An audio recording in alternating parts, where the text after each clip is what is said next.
Hello नमस्कार दोस्तों, मैं साइबर एक्सपर्ट मोहित दुआन। जैसा आप सभी लोग जानते हैं, अभी अभी आईपीसी को ख़त्म करके बीएनएस को स्टार्ट कर दिया गया है 1 जुलाई 2024 से। बीएनएस क्या भाई? बीएनएस है भाई भारतीय न्याय संहिता। ठीक है। और दोस्तों, जो पहले सीआरपीसी होती थी उसको चेंज करके बना दिया है बीएनएसएस, भारतीय नागरिक सुरक्षा संहिता। और दोस्तों, जो आपका इंडियन एविडेंस एक्ट था 1872, उसको चेंज करके बना दिया है भाई भारतीय साक्ष्य अधिनियम 2023। अब आज की वीडियो में आपको जानकारी दूंगा कि भाई इसमें पुलिस को अतिरिक्त शक्तियां मिली हैं, या आप कह सकते हो भाई पुलिस के स्वाभिमान को बढ़ाया है इस कानून में। ठीक। देखिए दोस्तों, आमतौर पर आप लोगों ने देखी होंगी, बहुत सी वीडियोज आती है इंस्टाग्राम या नॉर्मल न्यूज़ वगैरह में भी देखा होगा, कोई ट्रैफिक पुलिस वाले को घसीटते हुए लेके जाता है या पुलिस के साथ बदतमीजी करते हैं लोग। ठीक है।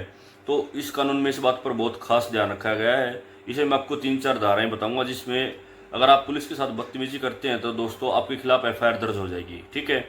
इसके बारे में कंप्लीट जानकारी आपको लेनी है तो आप प्लीज़ वीडियो में लास्ट तक बने रहना।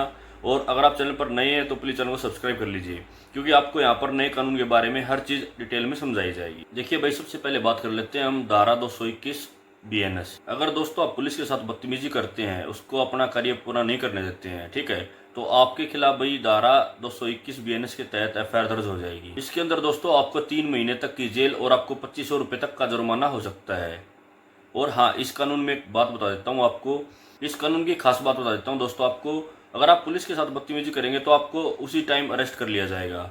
इसकी पावर बीएनएसएस की धारा 35(1)(f) में दी गई है भाई पुलिस को, जिसके तहत वो आपको गिरफ्तार कर सकती है उसी वक्त। अगर आप किसी अन्य लोक सेवक के साथ बदतमीजी करेंगे तो उस केस में आपको उसी समय गिरफ्तार नहीं किया जाएगा दोस्तों। ठीक है।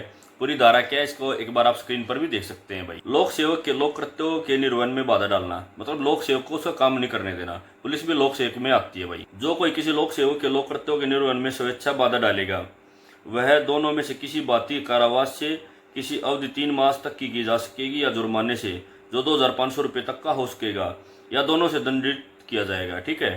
तो आपको 3 महीने की सजा हो सकती है, 2500 रुपये जुर्माना हो सकता है, या दोनों भी हो सकते हैं भाई आपको। ठीक है। और पुलिस के केस में मैंने आपको बता दिया कि आपको तुरंत अरेस्ट कर लिया जाएगा। अब नेक्स्ट बात कर लेते हैं भाई, आप लोगों ने कुछ लोगों को देखा होगा कि ट्रैफिक पुलिस के साथ धक्का मुक्की करते हैं, या कई बार उनको अपने व्हीकल पर बिठाकर मतलब थोड़ा बहुत घसीट देते हैं। तो इस केस में अंडर सेक्शन 132 बीएनएस के तहत आपके खिलाफ एफआईआर दर्ज हो जाएगी भाई। इस केस में भी आपकी तुरंत गिरफ्तारी होगी, परंतु इस केस में दोस्तों आपको 2 साल तक की सजा व जुर्माना हो सकता है। दोस्तों, आपने कुछ लोगों को देखा होगा कि वो लोग पुलिस पर हाथ उठा देते हैं, तो अब उन लोगों की भी खैर नहीं है भाई। ठीक है। उनके खिलाफ भी स्ट्रिक्ट एक्शन होगा, और उनके लिए एक स्पेशल अलग से धारा बना दी है अंडर सेक्शन 121 बीएनएस।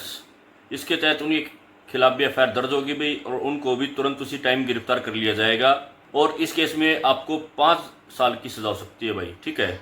तो आगे भूल कर भी ऐसी गलती न करें कि किसी पुलिस ऑफिसर के ऊपर आप हाथ उठा दें। ठीक है। अदरवाइज आपको 5 साल तक की जेल करवा सकते हैं आप। तो ये चीज़ें थी भाई, अगर आप पुलिस के साथ बदतमीजी करते हैं तब क्या क्या प्रावधान है नए कानून में। ठीक है। एक चीज़ से और पुलिस बहुत ज़्यादा परेशान थी कि उनके खिलाफ ना लोग झूठी शिकायत लगा देते थे, और पुलिस ऑफिसर के खिलाफ एफआईआर दर्ज करवा दी। इससे क्या होता था भाई, पुलिस वालों के ऊपर एक अलग से टॉर्चर होता था, मतलब मनोवैज्ञानिक तरीके से आप कह सकते हैं, उनके ऊपर दबाव रहता था। अब वो उस चीज़ नहीं कर सकते। ठीक है। कोई भी एफआईआर दर्ज नहीं करा सकता पुलिस के खिलाफ। अब जो हमारी भारतीय नागरिक सुरक्षा संहिता है बीएनएसएस की धारा 223(2) में यह स्पष्ट कर दिया गया है कि भाई किसी भी पुलिस ऑफिसर के खिलाफ एफआईआर नहीं होगी जब तक उसके सीनियर्स खुद लिख के नहीं रिकमेंड करेंगे कि हाँ भाई ये गिल्टी है, इसके खिलाफ आप एक्शन ले सकते हैं, या वो खुद पुलिस ऑफिसर एक्सेप्ट कर ले कि हाँ मेरी गलती है, तब तक कोर्ट भी उसके खिलाफ एफआईआर दर्ज नहीं करेगी। ठीक है। आप केस दर्ज ही नहीं करवा सकेंगे पुलिस के खिलाफ।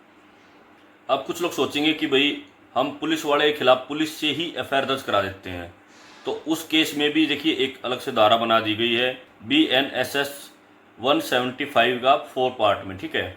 उसमें स्पष्ट कर दिया गया है कि आप किसी भी पुलिस ऑफिसर के खिलाफ एफआईआर दर्ज करने से पहले उसके सीनियर ऑफिसर से आपको परमिशन लेनी पड़ेगी। जब तक वो लोग रिकमेंड नहीं करेंगे तब तक आप एफआईआर दर्ज नहीं करवा सकते। हाँ, आमतौर पर जनता सोचती है कि नहीं पुलिस वाले तो अपनी दादागिरी दिखाएंगे। अब देखिए ऐसा कुछ नहीं है, पुलिस आप लोगों की हेल्प के लिए है भाई। ठीक है। पुलिस कानून व्यवस्था बनाए रखने के लिए है, न कि पुलिस खुद कानून व्यवस्था बिगाड़ेगी। ठीक है।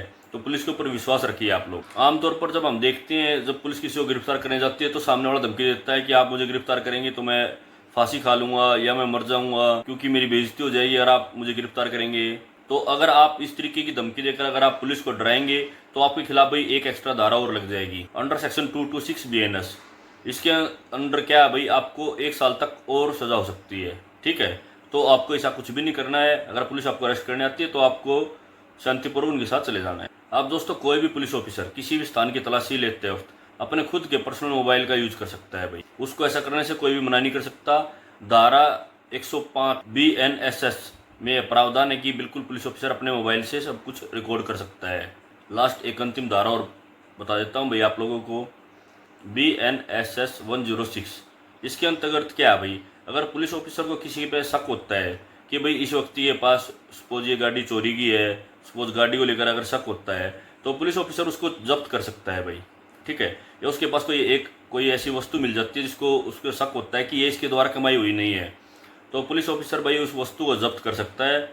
और उस केस में क्या है, जो अपराधी है उसको खुद प्रूफ करना पड़ेगा कि ये चीज़ मेरी जेन्युइन है। तो दोस्तों ये थे नए कानून में कुछ चीज़ें जिनसे देखिए पुलिस की शक्तियाँ बढ़ी हैं और पुलिस और अच्छे से अपराधियों के ऊपर नकेल कसे। उम्मीद करता हूँ दोस्तों आपको यह जानकारी अच्छी लगी होगी, तो प्लीज़ चैनल को लाइक शेयर और सब्सक्राइब कर लीजिए। आगे भी आपको भारत का जो नया कानून लागू हुआ है, भारतीय न्याय संहिता, उसके बारे में डिटेल में जानकारी मिलती रहेगी। ठीक है दोस्तों, जय हिंद।